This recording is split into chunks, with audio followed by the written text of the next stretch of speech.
When we picture Jesus, we often imagine him preaching on the hills of Galilee, walking along the Sea of Tiberias, or breaking bread with his disciples. But have you ever wondered, what did Jesus actually eat? What did a meal at his table look like? The foods of first-century Judea were nothing like our modern diet. In fact, what we call food today might shock someone from his time, and what he ate would seem incredibly strange, even bizarre to us now. Let's journey back in time, not just to the words of the Bible, but into the dusty markets of ancient Jerusalem, the fishing villages along the Galilee, and the vineyards and olive groves of the Judean hills. What you'll discover is both fascinating and at times downright peculiar. The first thing we must understand is that food in the time of Jesus was not simply about eating, it was about survival. Every meal was deeply tied to geography, culture, and faith. Bread, for instance, was not just food, it was life itself. When Jesus declared, "I am the bread of life," his listeners understood that he was comparing himself to the very substance that kept them alive. Bread in first-century Judea was usually made of barley, not wheat. Why? Because barley was cheaper, hardier, and more resistant to the harsh climate. Wheat bread was reserved for the wealthy, and only occasionally eaten by ordinary villagers. Barley bread was coarse, dense, and had a nutty flavor, but it was also looked down upon. Roman writers even mocked barley as animal feed. Yet this was the bread Jesus multiplied to feed the 5,000. It was a humble food for humble people. Imagine eating bread so tough it could crack your teeth if it wasn't softened in water or oil. That was daily life. Now let's move to something sweet, or what they considered sweet. Sugar as we know it did not exist. Honey was the main sweetener, often wild honey like the kind John the Baptist ate in the wilderness, mixed with locusts. And yes, about those locusts. Did John really eat insects? Many believe so because locusts were considered clean under Jewish law and were actually eaten roasted or dried, like crunchy protein snacks.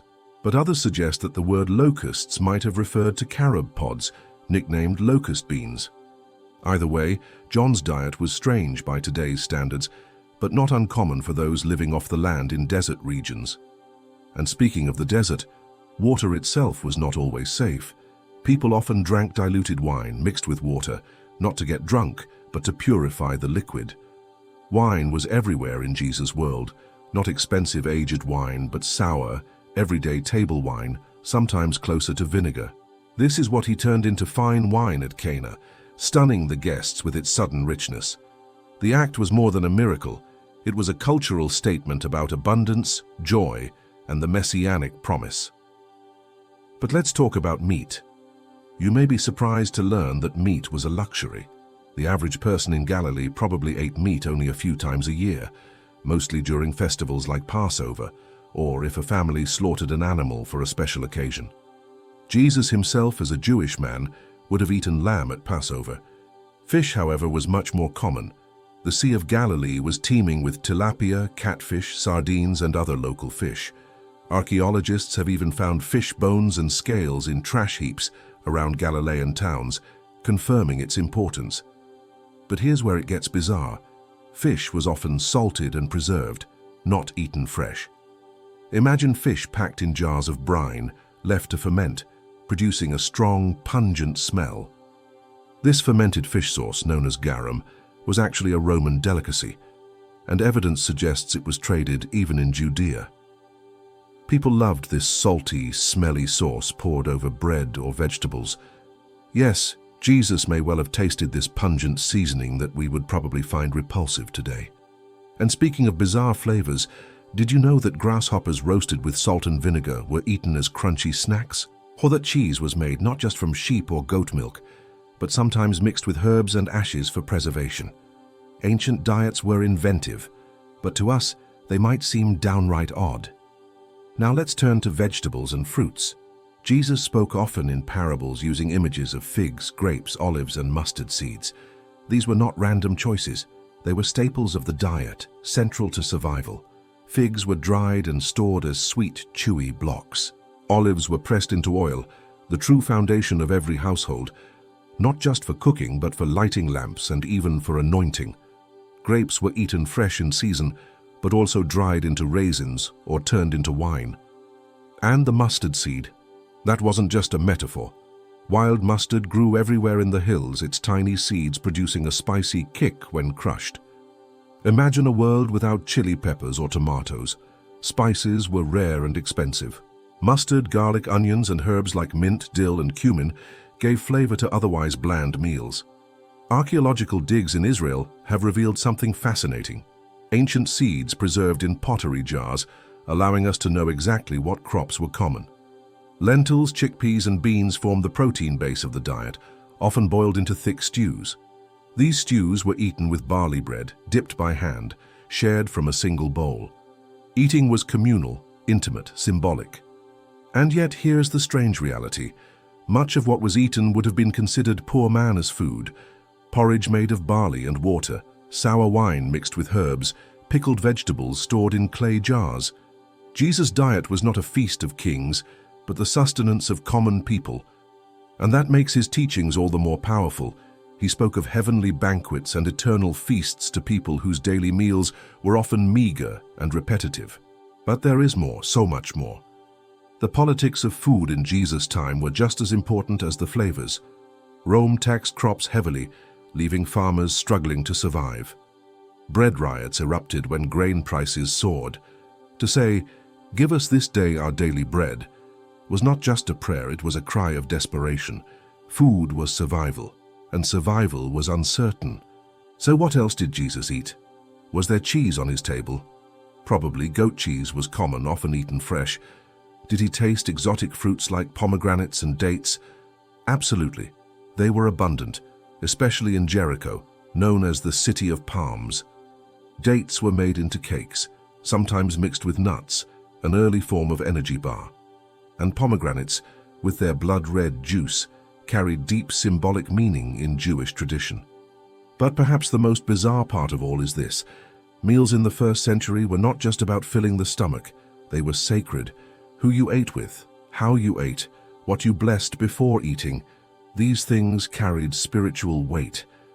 That's why it was so shocking when Jesus dined with tax collectors, sinners, and outcasts.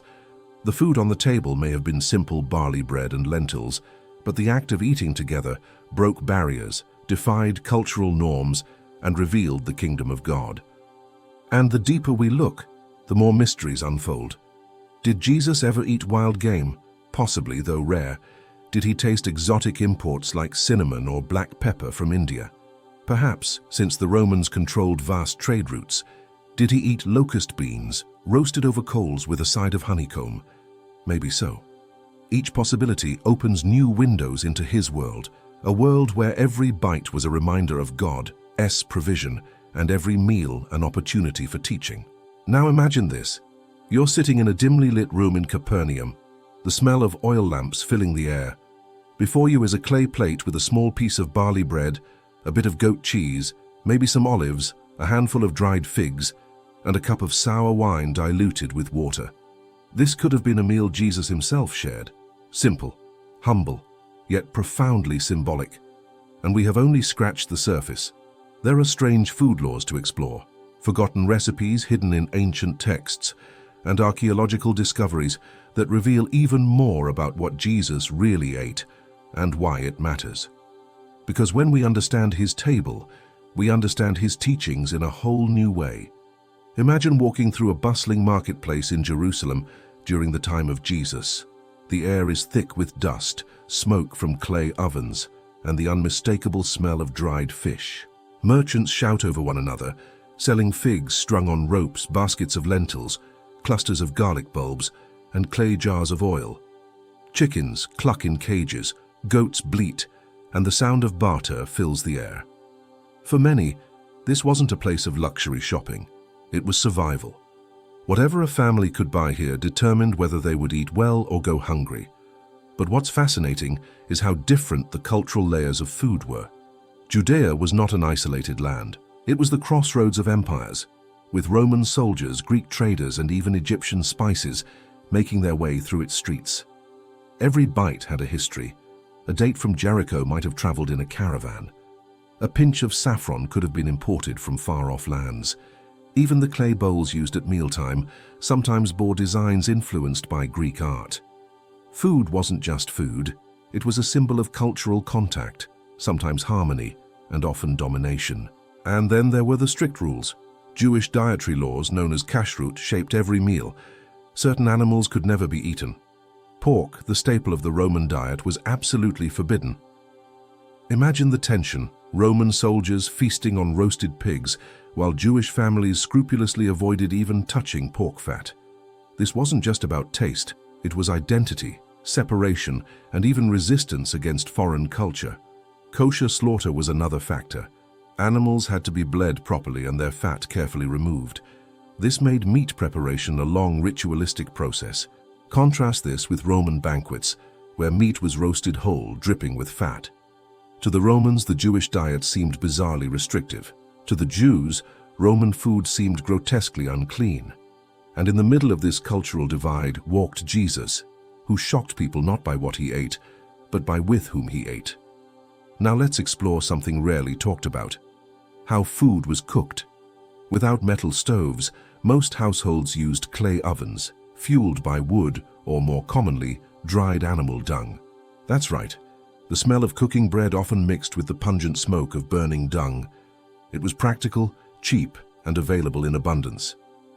The prophet Ezekiel even referenced this in a shocking command from God to bake bread over human dung as a symbol of defilement, though God later allowed him to use cow dung instead. Imagine the taste, the smell, the reality of food cooked in this way, and the cookware itself tells us stories. Archaeologists have unearthed thousands of broken pottery fragments, bowls, jars, oil lamps, and storage vessels.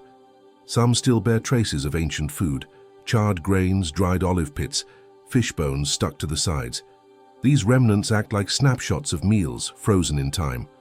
From them we know that lentil stew was not just common, it was nearly universal, eaten by rich and poor alike. Breadcrumbs have been found in house floors, showing how central the daily breaking of bread truly was.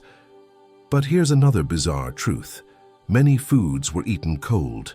Without refrigeration, hot meals were often a luxury. Stews could be cooked once, then eaten cold for days afterward. Pickled vegetables and dried fish didn't require heating at all. The idea of 3 hot meals a day would have been unimaginable. Often, food was simply whatever could last. Festivals, however, were different. During Passover, lamb was roasted whole and eaten with bitter herbs and unleavened bread. The entire meal was charged with symbolism, every flavor carrying a memory of slavery and freedom. At the Feast of Tabernacles, people ate outdoors in booths, remembering the wilderness wanderings. During weddings, wine flowed more freely, bread was plentiful, and honey cakes might appear as a sweet treat. These rare feasts stood in stark contrast to the monotonous simplicity of daily life. And let us not forget the bizarre world of Roman influence. Wealthy Romans living in Judea feasted on delicacies that ordinary villagers could scarcely imagine: oysters transported in barrels, exotic fruits like peaches and apricots, and even dormice stuffed with nuts and honey. To a Galilean fisherman, this would have seemed absurd, even obscene. Yet the presence of these foods reminded everyone of the stark inequality between rulers and ruled. But Jesus' teachings turned even food into lessons. When he spoke of yeast spreading through dough, everyone listening had seen women kneading bread in their homes. When he compared faith to a mustard seed, they had all tasted its sharp bite. When he warned of treasures that moth and rust destroy, they thought of their own grain stores, vulnerable to weevils and rot. His words were flavored with the very diet of his people. Another layer we often miss is how food tied into medicine. Garlic, onions, and vinegar weren't just eaten, they were remedies. Vinegar mixed with water was used to quench thirst, but also to clean wounds. Honey wasn't just sweet, it was antiseptic. Herbs like hyssop were sprinkled not only in cooking but in purification rituals. Eating was not separate from healing, it was one and the same. And consider the animals. Sheep and goats were not primarily raised for meat, but for milk, wool, and labor. Chickens provided eggs more often than meat. Cows, expensive to keep, were rare in Galilee. This meant animal protein came more from milk and cheese than from actual flesh. The idea of steak dinners or daily meat would have been unthinkable. Even fish, though common, was often small: sardines, anchovies, or tiny tilapia dried for storage. When Jesus fed the crowds with 5 loaves and 2 fish, those fish may have been little more than salted sardines. But what about fasting? Food was also absent at times. Jewish tradition included fasts, days where people abstained from eating entirely, focusing instead on prayer. Jesus himself fasted 40 days in the wilderness, a feat that highlights the fragility and endurance of the human body. In a land where meals were already sparse, choosing not to eat was not just spiritual, it was radical. And here's where archaeology once again stuns us. In the caves near Qumran, where the Dead Sea Scrolls were found, researchers also discovered traces of dates, barley, and pomegranate seeds. The community there practiced ritual meals, eating together in almost monastic silence. Their food reflected their theology, simple, pure, and shared. Could Jesus have known of these practices? Perhaps. The cultural overlap is undeniable. Beyond Judea, the diets of surrounding regions add another bizarre contrast. Egyptians ate plenty of bread and beer, but also consumed more fish and fowl from the Nile. Greeks introduced olives, cheese, and wine on a grander scale, while Persians traded in nuts and dried fruits. Judea absorbed influences from all sides, yet stubbornly clung to its dietary laws, maintaining identity through the table. And then there is the symbolism of the Last Supper. The bread, the wine, these were not random choices. They were the staples of every meal, transformed into eternal symbols of sacrifice and covenant. To understand the weight of that moment, one must first understand the ordinariness of those foods in daily life. Bread was not a luxury, but a necessity. Wine was not exotic, but common. And yet in Jesus' hands, they became the holiest of sacraments. Still, mysteries remain. What about the foods not mentioned in Scripture? Archaeologists suggest carob, pistachios, walnuts, mulberries, and even melons were eaten. Some of these we would find familiar, others rare. Did Jesus enjoy a sweet slice of melon under the hot sun? Did he snack on roasted chickpeas as he walked from village to village? These are tantalizing questions left unanswered, yet rooted in the soil of his time. And the deeper we dig, the stranger it gets. Clay jars in ancient kitchens reveal traces of fermented barley drinks, not quite beer, but something closer to a bitter, thick porridge one could sip. Was this consumed by laborers after long days in the fields? Quite possibly. Burned seeds suggest experiments with grains, mixtures of emmer wheat, rye, and wild herbs. Food was always adapting, shifting, and sometimes failing. Imagine the bizarre combinations that resulted. Even salt had layers of meaning. Salt was precious, often traded like currency. Roman soldiers were sometimes paid in salt rations, giving rise to the word salary. In Judea, salt was gathered from the Dead Sea, though it often contained impurities.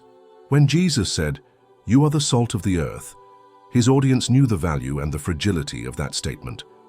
Salt could lose its flavor, become mixed with dirt, and be useless. To be salt was to be essential, life-preserving, and pure. And all of this, every grain, every olive, every fig, was part of Jesus' world. To truly understand the bizarre biblical diet, we must step into the fragile economy of food in first-century Judea. Every loaf of bread, every jar of oil, every cluster of grapes was tied to survival under Roman rule. Taxes were not simply collected in coin, they were often extracted directly from the harvest. Farmers were forced to give a portion of their grain, oil, or wine to tax collectors, leaving families with only enough to scrape by. The sting of poverty was sharpened by the fact that Roman officials dined lavishly on the very produce stripped from the land. For the average villager, meals were predictable. Breakfast was often no more than a small piece of bread dipped in oil or vinegar. Lunch, if there was one, consisted of dried fruits or leftover stew eaten cold. The main meal came at dusk, after the day's labor, when the family gathered in the dim light of oil lamps. It was at this evening meal that bread was broken, prayers were offered, and the simple act of eating together became a ritual of unity. But the contrast between poor and rich was staggering. The wealthy elite in Jerusalem hosted banquets filled with music, exotic spices, and imported wines. These banquets were not just meals, they were performances of power. The food itself was excessive. Whole lambs roasted, figs stuffed with almonds, bread flavored with sesame and honey. Meanwhile, peasants outside the city walls were thankful for a handful of lentils and a crust of barley bread. The tension between these two worlds often spilled into resentment. The Gospels quietly reflect this, as Jesus consistently shared meals with the poor, the marginalized, and those who could never dream of reclining at the tables of the elite. And food itself carried taboos. Certain combinations were avoided because they were thought to cause illness or impurity. Mixing dairy with meat, for example, was rooted in ancient interpretations of Torah law. Blood was strictly forbidden, so meat had to be drained carefully before it could be eaten. Even eggs were sometimes surrounded by debate. Could they be eaten if laid on the Sabbath? Religious scholars argued over details that to us might seem strange, yet to them were matters of holiness. Superstitions also crept into the kitchen. Some believed that certain herbs offered protection against evil spirits. Garlic and hyssop, for example, were thought to drive away illness and impurity. Food wasn't just physical, it was spiritual. Even salt was sprinkled not only for taste, but for purification, as if each meal had to be shielded from unseen forces. Archaeology sheds eerie light on these practices. In some excavated homes near the Sea of Galilee, researchers found whole rooms filled with storage jars, stockpiles of grain, dried figs, and salted fish. But in several cases, these rooms had been burned, the food sealed in ash. What remained were ghostly impressions of bread loaves, carbonized seeds, and blackened fish bones, remnants of meals that would never be eaten. These ruins tell us not just what people ate, but the fragility of their lives under invasion and war. One particularly strange discovery comes from Migdal, a fishing town on the Sea of Galilee. Archaeologists uncovered what appears to have been a facility for producing fish sauce, similar to the Roman garum. This suggests that pungent, fermented condiments were part of daily life, both for export and for local use. Imagine walking past vats of rotting fish left to liquefy under the sun. The smell would have been overwhelming, yet people craved this salty flavor. It is entirely possible that even in Galilee, families seasoned their bread and vegetables with this odd, powerful sauce. But food wasn't just consumed, it was displayed. Roman banquets often used colored foods for spectacle. Wealthy hosts would dye bread with saffron or wine, creating purple or yellow loaves to impress guests. Meat was sometimes glazed with honey to shine under torchlight. In contrast, Jewish meals remained plain, unadorned, almost austere. Even here we see a cultural clash, one culture obsessed with spectacle, another devoted to simplicity. Time itself shaped the diet. Agricultural cycles determined what was available. In spring, fresh greens like wild lettuce and leeks were abundant. Summer brought figs, grapes, and cucumbers. Autumn was harvest time for olives, dates, and pomegranates. Winter, however, was lean. Families relied on dried fruits, pickled vegetables, and salted fish to survive until the next season. Every month had its taste, its scarcity, its own rhythm. The bizarre reality is that famine was never far away. A bad harvest could devastate entire villages. Locust swarms, droughts, or Roman requisitions left people hungry. In these desperate times, people turned to wild plants, acorns ground into flour, bitter herbs boiled into soups, roots and wild grasses made edible by long cooking. These survival foods were bitter, gritty, sometimes barely digestible, yet they kept families alive, a reminder that eating was always a battle against nature's unpredictability. And let us not overlook children's diets.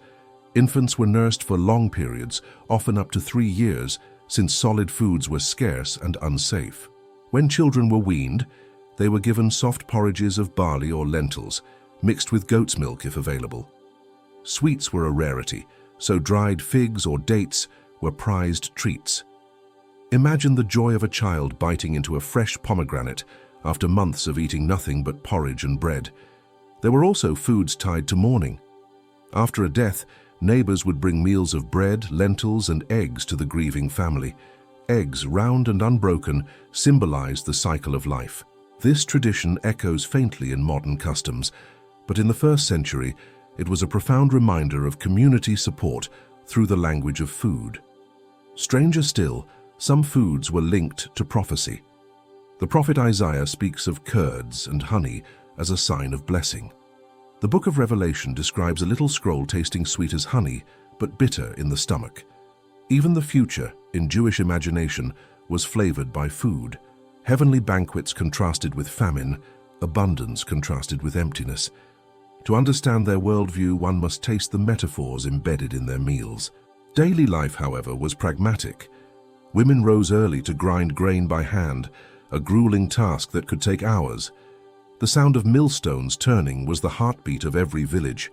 Bread could not exist without endless labor, kneading, baking, waiting. When Jesus taught his disciples to pray, "Give us this day our daily bread," he spoke directly into this world of constant effort, uncertainty, and dependence. Even more bizarre are the remains of imported luxury foods found in elite homes in Jerusalem.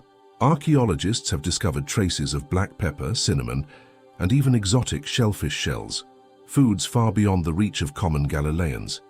These were items carried on vast trade networks stretching from India, Arabia, and the Mediterranean. Their presence reveals that while some feasted on foreign delicacies, others survived on scraps. The distance between rich and poor was not just social, it was edible, visible in every bite. The landscape itself contributed unique flavors. The Dead Sea region, rich in salt, influenced preservation techniques. Galilee, lush and fertile, produced olives and grapes in abundance. The wilderness provided wild honey, acacia pods, and bitter herbs. Every region of Judea contributed to the diversity of the table. To travel from Galilee to Jerusalem was to encounter a shift in taste, in crops, in customs of eating. And through it all, meals were more than meals. They were theology in practice. To sit at a table was to declare fellowship. To share bread was to affirm peace. To withhold food was to show enmity. Every bite carried meaning, every meal shaped identity. The rhythm of the Jewish week itself shaped what people ate, especially when it came to the Sabbath. Unlike ordinary days, when food could be cooked fresh in clay ovens or simmered in pots, the Sabbath demanded preparation. No fire could be kindled. No cooking could be done once the sacred day began. Families therefore worked ahead, baking extra loaves of bread, setting aside stews that could stay warm in covered clay jars, and storing dried fruits and nuts for easy eating. Some evidence suggests that dishes like cholent, a slow-cooked stew of beans and grains, may have ancient roots, designed to be prepared before sundown on Friday and left to simmer until it was time to eat on the Sabbath. This created a rhythm of anticipation. The last meal prepared before Sabbath was often larger, richer, more celebratory, because it had to last. And when Sabbath arrived, the family gathered not only to eat, but to recite blessings over bread and wine, transforming ordinary food into a sacred act of remembrance. For many, these meals were the highlight of the week, far more than sustenance. They were a taste of peace in a world ruled by chaos and empire, yet fasting was just as integral to life as feasting. Beyond the great communal fasts like the Day of Atonement, there were personal fasts taken for mourning, for prayer, or even as vows. A person might eat nothing from sunrise to sunset, or abstain only from bread and wine. Some fasts were unusual, involving limited diets of herbs or plain lentils. These practices reflected the belief that food linked body and spirit, and to restrict it was to sharpen one's dependence on God. In a society where food was never guaranteed, to voluntarily give it up was a powerful statement of faith. And while men might be the ones speaking in synagogues or leading prayers, the reality of daily food preparation fell on women. Archaeological evidence of grinding stones, ovens, and storage jars points to an endless cycle of labor carried out by wives, mothers, and daughters. From sunrise, they ground barley, kneaded dough, lit the oven, and prepared whatever stew or bread the family could afford. It was back-breaking work, consuming hours of every day. Yet these same women carried the authority of the household table. They decided how the family's scarce resources would be used, what meals could stretch the longest, and how to preserve food through seasons of scarcity. To understand food in Jesus' time is to understand that women carried the heartbeat of survival. This makes certain biblical stories more vivid. When Jesus praised the poor widow, who gave her last 2 coins, it is possible she had just come from a marketplace, weighing whether she could afford oil, grain, or fish. When Martha busied herself preparing a meal, while Mary sat listening at Jesus' feet, she was embodying the very real burden of household responsibility in a world where a family's next meal was never guaranteed. Cultural clashes added another layer of complexity. The Roman view of Jewish food was often disdainful. Romans mocked the absence of pork in Jewish diets, seeing it as bizarre and even superstitious. In their own banquets, pork was a centerpiece, roasted whole, served with sauces of honey and herbs. To abstain from it seemed ridiculous to outsiders. Yet to the Jews, this was obedience to divine command, a way of setting themselves apart from pagan nations. Egyptian diets contrasted differently. Egyptians leaned heavily on bread and beer, staples of the Nile, but they also ate far more fish and fowl than Judeans. They used spices like coriander and cumin in abundance, flavors that sometimes crossed into Judea through trade. Persians and Mesopotamians, meanwhile, brought dried fruits, pistachios, and luxurious nuts into the region. Judea was surrounded by culinary abundance, yet the people clung tightly to their distinct practices, keeping kosher not merely as a diet, but as a declaration of faith. One bizarre Roman practice deserves mention: their obsession with spectacle in food. At elite banquets, it was not uncommon for chefs to present dishes shaped like animals, but made from entirely different ingredients, or to serve live birds hidden inside pies that would fly out when cut open. Imagine how shocking such displays would have been to Jewish villagers, for whom food was sacred, plain, and never wasted. To them, such extravagance bordered on sacrilege. Meanwhile, archaeology continues to give us strange, haunting details. At Masada, the desert fortress where Jewish rebels made their final stand against Rome, excavators found preserved dates, figs, and even a jar of pickled fish. These remnants tell us what sustained them in their final days. A mix of ordinary staples and preserved foods meant to last through siege. At Qumran, traces of date, honey, lentils, and bread confirm a diet that was plain but intentional, reflecting the community as strict separation from what they considered the corruptions of Jerusalem's temple elite. Even cooking methods reveal cultural layers. In many Galilean homes, ovens were shared by multiple families. Women would line up in the morning, bringing their kneaded dough to be baked in a communal oven, gossiping and exchanging news as the bread cooked. This meant that food was not merely private, it was social, public, and woven into community life. Everyone knew who had enough bread and who was going hungry. This social visibility made food not just about eating, but about reputation and honor. And consider the utensils, or rather the lack of them. Forks as we know them did not exist. Knives were used in kitchens, but meals were eaten with hands, using bread as the primary tool. Bread was the spoon, the scoop, the plate. Sharing from one dish, dipping into a common bowl, created bonds of fellowship, but also risks of impurity. To dip into the same bowl with someone unclean was unthinkable. This is why Judas dipping his hand into the dish with Jesus carried such shocking weight. It was not only betrayal of trust, but a violation of sacred table fellowship. Water too played a strange role. Not only was it often unsafe to drink on its own, but it was used in rituals before meals. Washing hands was not primarily about hygiene in the modern sense, but about ritual purity. Pharisees debated how much water was needed, what kind of vessel could be used, and whether failing to wash properly defiled the meal. These debates may sound minor, but in a world where food was sacred, they carried eternal weight. Even leftovers had meaning. Nothing could be wasted. Crumbs were gathered, scraps given to animals, bones boiled into broth. When Jesus fed the multitudes and commanded the disciples to gather the fragments, it was not just about avoiding waste, it was a lesson drawn from the reality of scarcity. Every piece mattered, every crumb was a gift. And yet, despite scarcity, food was also tied to joy. Harvest festivals overflowed with singing, dancing, and communal meals. Grapes were pressed into wine amid shouts of celebration.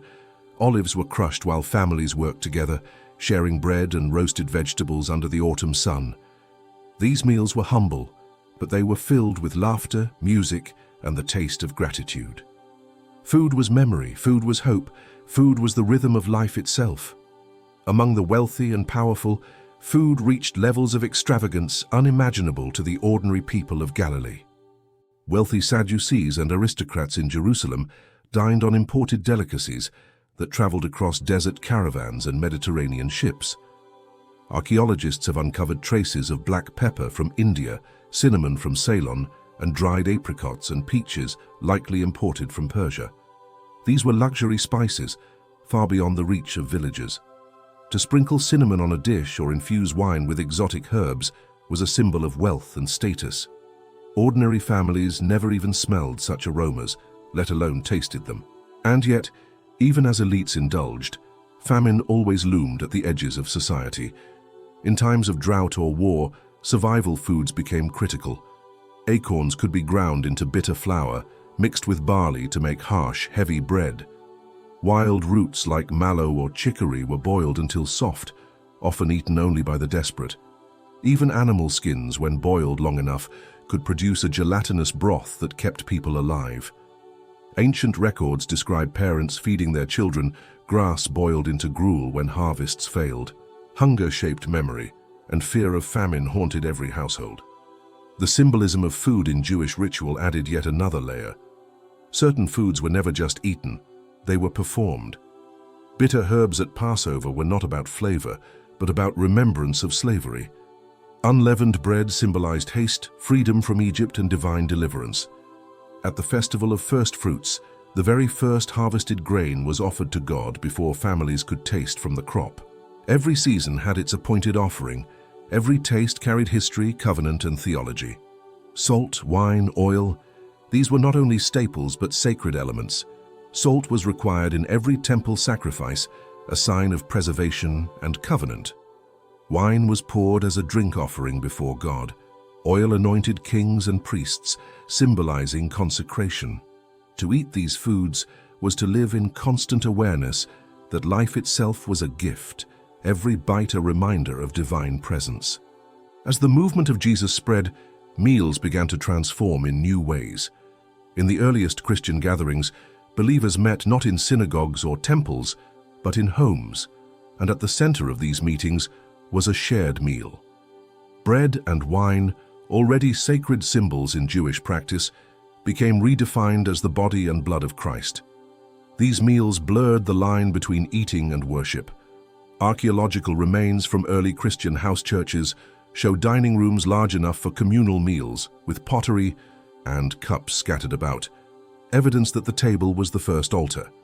But there were also tensions. The Apostle Paul criticized early Christians in Corinth for turning the Lord's Supper into a feast of inequality, where the rich ate lavishly while the poor went hungry. Food once again revealed social divisions, even within sacred gatherings. The struggle to redefine meals as spaces of equality and remembrance was central to the early church, just as Jesus had shown by eating with tax collectors and sinners. Cultural exchanges added further oddities. Roman banquets were infamous for vomitoriums, not rooms for vomiting as often misunderstood, but feasts where guests sometimes induced vomiting to continue eating. Gluttony was praised as entertainment, a far cry from the Jewish restraint in eating. Greek philosophers, on the other hand, debated moderation and often viewed extravagant meals as moral corruption. Into this world, Jesus' simple meals of bread, fish, and wine stood in stark contrast, yet his message transformed them into something richer than any Roman feast. Even the vessels of eating carried meaning. In wealthy homes, meals were served on imported glassware and fine pottery from Italy or Greece, while villagers in Galilee used coarse, locally made bowls and cups. Some cups found in poorer houses are so small and rough that archaeologists believe they were shared communally, passed from hand to hand. Eating together was not only necessity, it was intimacy. And this made meals dangerous too. To share a table was to be bound by loyalty. To betray a host or guest at the table was unthinkable, which is why Judas' act during the Last Supper cut so deeply. And then there were symbolic fasts that reshaped identity. The Day of Atonement required abstinence from food and drink entirely, not simply as a show of devotion, but as a physical enactment of repentance. To deny the body was to purify the soul. Fasts were sometimes declared in times of national crisis, plagues, droughts, or foreign invasions. The entire community would set aside food, clothing themselves in sackcloth, turning hunger into a cry to heaven. These were not private choices, but communal acts of survival and identity. At the same time, feasting was central to joy. Weddings, for instance, were long, lavish affairs. Guests ate roasted lamb, bread dipped in oil, cakes sweetened with honey and dates, and drank wine that flowed freely for days. These celebrations often bankrupted families, but they were seen as essential, public declarations of blessing, honor, and future prosperity. When Jesus performed his first miracle at a wedding feast in Cana, turning water into wine, he wasn't just providing a drink. He was saving the host from humiliation, restoring honor and amplifying joy. The strangeness of the biblical diet is also revealed in its absences. Tomatoes, potatoes, corn, chili peppers, and chocolate, foods we consider essential, were unknown in the ancient Mediterranean. Their absence shaped a palate entirely different from ours. A world without tomato sauce, without roasted potatoes, without coffee or chocolate.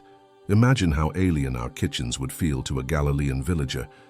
Their flavors were earthy, sour, bitter, sometimes pungent, worlds away from our sugar-saturated modern diets. Even animal fats carried symbolic weight. Certain fats were forbidden to be eaten, reserved for offerings to God. The choicest portions of lamb or goat belonged to the altar, not to the household table. This reinforced the idea that food was not personal property, it belonged first to God. Every meal began with the acknowledgement that provision was sacred. Another oddity lies in the overlap between food and medicine. Vinegar was drunk to cool the body in hot weather. Onions were eaten to ward off illness, and figs were mashed into poultices for healing wounds. A simple meal could double as a pharmacy. In this way, the line between eating and healing was blurred, making food an essential part of survival in more ways than one. And beyond human tables, animals themselves shaped the rhythm of meals. Chickens, goats, and sheep wandered through courtyards, bleating and clucking, blurring the line between household and food supply. Milk was drawn daily, eggs gathered, goats sheared. Children grew up surrounded by the sounds and smells of the very animals that sustained their diets. To modern minds, separating livestock into farms feels natural, but in first-century Judea, the barnyard was the kitchen. Archaeological digs also show evidence of ritual purity influencing kitchens. Certain households had separate vessels, one for meat, another for dairy, reflecting early interpretations of Torah law. Clay vessels that became ritually unclean were often smashed rather than reused, leaving behind heaps of broken pottery as silent witnesses to the importance of food laws. To eat was not just survival, it was obedience, devotion, and sometimes even sacrifice. Even hunger itself was spiritualized. Prophets spoke of famine not only as natural disaster, but as divine judgment. To lack bread was to feel the absence of God's blessing. To sit at a full table was to experience His favor. In this way, food and faith were never separate. They were threads of the same fabric. As we step back and look at the full picture of the diet in the time of Jesus, one thing becomes abundantly clear. Food was never just about sustenance. It was culture, faith, survival, symbolism, and community, all rolled into every bite.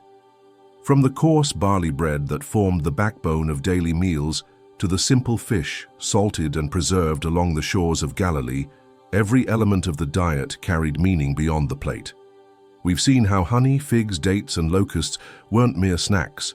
They were survival foods, sacred offerings, and metaphors in teachings. Wine and olive oil weren't just dietary staples, they were vessels of ritual and social cohesion. Even the absence of certain modern foods, tomatoes, potatoes, sugar, shaped a palate that was earthy, bitter, and intimately tied to the land, its seasons, and its hardships. The stark contrast between rich and poor, between Roman banquets and humble peasant tables, highlights how food was also a marker of power and identity.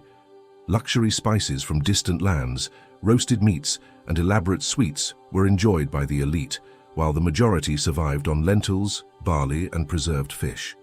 Yet within this simplicity, meals became moments of teaching, fellowship, and spiritual reflection. The breaking of bread, the sharing of a common dish, the preparation of a humble stew, these acts were imbued with meaning that resonated far beyond the table. We also explored the role of women who carried the immense labor of grinding grain, baking bread, preparing stews, and sustaining households. Their work made daily survival possible and shaped the social fabric of communities. Through fasting, ritual purity, and festival observances, food became a medium through which faith was expressed, taught, and remembered. Jesus' own meals exemplified this profound interplay between nourishment and meaning.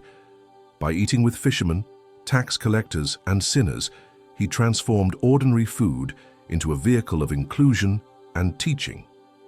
The Last Supper, humble as it may have seemed, turned bread and wine into eternal symbols, a feast that bridged humanity and the divine. Even in the midst of scarcity, famine, or harsh environmental conditions, food served as a lens to view faith, society, and human resilience. From the marketplaces of Galilee to the elite banquets of Jerusalem, from the bread baked in clay ovens to the preserved fish and honey that sustained desert wanderers, the diet of Jesus' world was as varied as it was symbolic, as humble as it was extraordinary. Every meal tells a story, every ingredient carries a history, and every practice, from fasting to feasting, offers insight into life, faith, and the very rhythms of existence in first-century Judea. Ultimately, understanding what Jesus ate is more than curiosity about ancient cuisine. It is a journey into the heart of his world, a world shaped by hardship and abundance, simplicity and ritual, scarcity and divine symbolism. It reminds us that even the most ordinary things, bread, fish, wine, figs, can carry profound meaning, teaching timeless lessons about community, devotion, and the sacredness of everyday life. And so when we look at the table of Jesus' time, we see not only what he ate, but how he lived, how he taught, and how the simple act of breaking bread can continue to shape our understanding of faith culture and the human experience. Thank you for joining this journey into the world of Jesus' diet, a world both humble and extraordinary, simple yet filled with meaning. From barley bread to salted fish, from honey and figs to ritual feasts, we've explored how every meal was a story, a teaching, and a connection to faith, culture, and community. If you found this exploration fascinating, make sure to hit the like button and subscribe so you won't miss our next deep dive into the mysteries of the Bible. And let us know in the comments, what part of Jesus' diet surprised you the most? Was it the locusts, the fermented fish sauce, or the humble barley bread? Stay curious, keep exploring, and remember, sometimes the smallest bite can reveal the biggest story.